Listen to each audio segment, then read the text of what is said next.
retomando un poquito lo que habíamos charlado en cuanto a lo que era la decadencia de Grecia, en torno a lo que había sido también la Liga del Peloponeso y el enfrentamiento que habían tenido los atenienses con los espartanos, vamos a retomar un poco desde esa decadencia y qué poder surge en camino justamente a retomar las condiciones políticas, sociales, económicas, pero sobre todo culturales de Grecia. Macedonia, que era un reino que estaba en la irradiación de lo que era el prestigio griego, no era tan reconocido dentro de ese entorno como un país netamente griego. Sin embargo, sus monarcas pretendían retomar justamente esa condición de griegos. Habíamos visto cómo los griegos se fueron diseminando por distintos lugares, distintas regiones. Bueno, y Macedonia era una de ellas en donde alcanzaban este tipo de irradiación, como venía diciendo antes. Irradiación es cuando algo se hace cada vez más expansivo y extenso, ¿no? En cuanto a puede ser un territorio, una cultura y demás, ¿no? Entonces atraviesa o llega a lugares inesperados, ¿no? Entonces le decimos la irradiación. Es como la irradiación del sol, ¿sí? Los rayos del sol llegan a la Tierra y bueno, irradian luz. Entonces, hablar justamente de la irradiación de la cultura griega tiene que ver con haber llegado a lugares donde estas funciones culturales también cumplen su rol. Así las cosas, Filipo II, que es el padre de Alejandro, va a ser quien por medio de la Liga de Corinto intenta retomar un poco la cuestión imperial de los griegos, ¿no? Pensando un reino de Macedonia cada vez más expansivo, que a la vez a su muerte es un proyecto que se va a quedar a la mitad, ¿no? Mientras tanto, su hijo, Alejandro, va a llevar adelante justamente una buena educación en torno a lo que es la cultura de Grecia. Tenía por héroe, tenía por meta lo que había sido Aquiles, ese personaje que habíamos retomado de la Ilíada y la Odisea, ¿no? Entonces Alejandro pensaba mucho en la figura de Aquiles y por otro lado había sido educado por grandes filósofos griegos. En ese sentido, tenemos que hablar de Alejandro. Su nacimiento fue en el 356 a.C. y él va a morir en el 323 a.C. Por lo tanto, estamos hablando de una corta edad en la cual se educa, tiene que asumir el rol de monarca, en el caso de Macedonia, y además continuar la obra expansiva de su padre Filipo II para llevar a Macedonia justamente a esa expansión deseada. En el cuadro que les voy a dejar, ¿sí? Vamos a ver cómo Alejandro justamente va a completar la dominación de Grecia.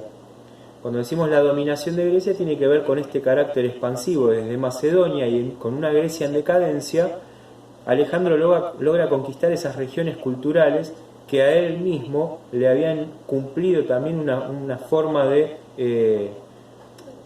promoción de la cultura, ¿no? Una forma de educación. Bueno, él logra dominar a esta Grecia de la que estábamos hablando.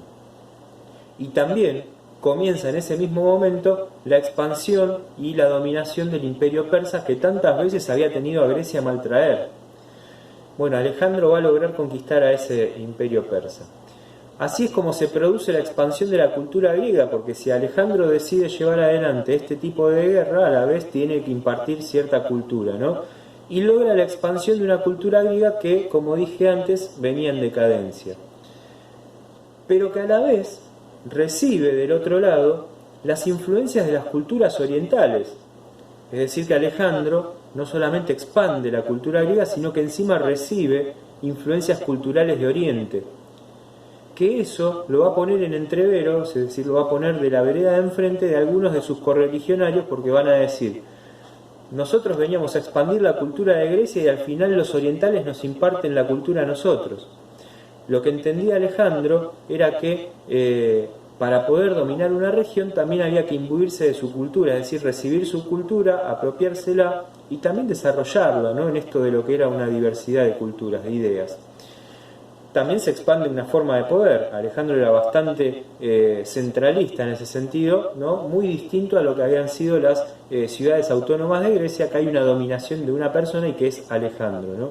Entonces, en esto de las monarquías centralistas, como lo que pretendía su padre Filipo, Alejandro intenta justamente dominar centralmente un poder que venía creciendo, y así aparece en esta cultura oriental el intento de sostener a esas formas culturales para también no ganarse enemigos, que ese es el otro factor que a veces se pierde de vista, porque si uno llega a una región que a la vez es tomada y que le quiere impartir una cultura, por decirlo de alguna manera de forma directa, ¿sí?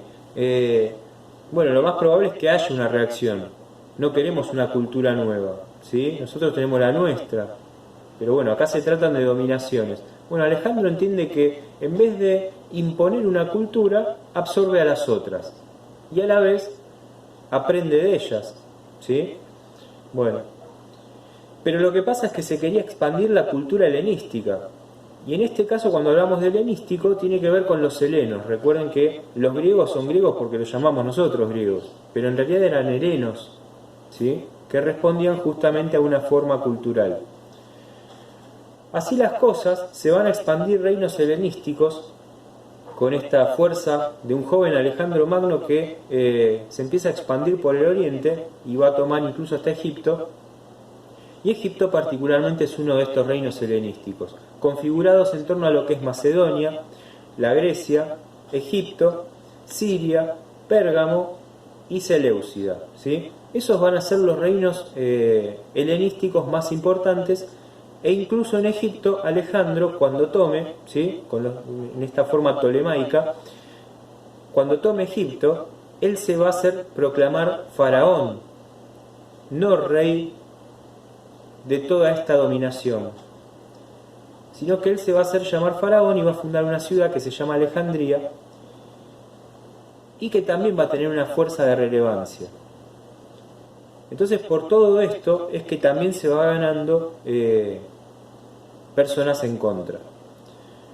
Su muerte, ¿sí? Después de haberse expandido tanto, no se sabe bien por qué, todavía si fue envenenado o en realidad fue una intoxicación. La cuestión es que Alejandro muere muy joven, en un requiem que va a dejar, entre toda esta figura preponderante de Alejandro, un requiem, un epitafio, que va a dejar ciertas cuestiones. Por un lado, la vida que llevaba Alejandro, en torno a las fiestas, vamos a llamarlo, que se desarrollaban en torno a sus imperios, ¿no? Y con este intercambio cultural,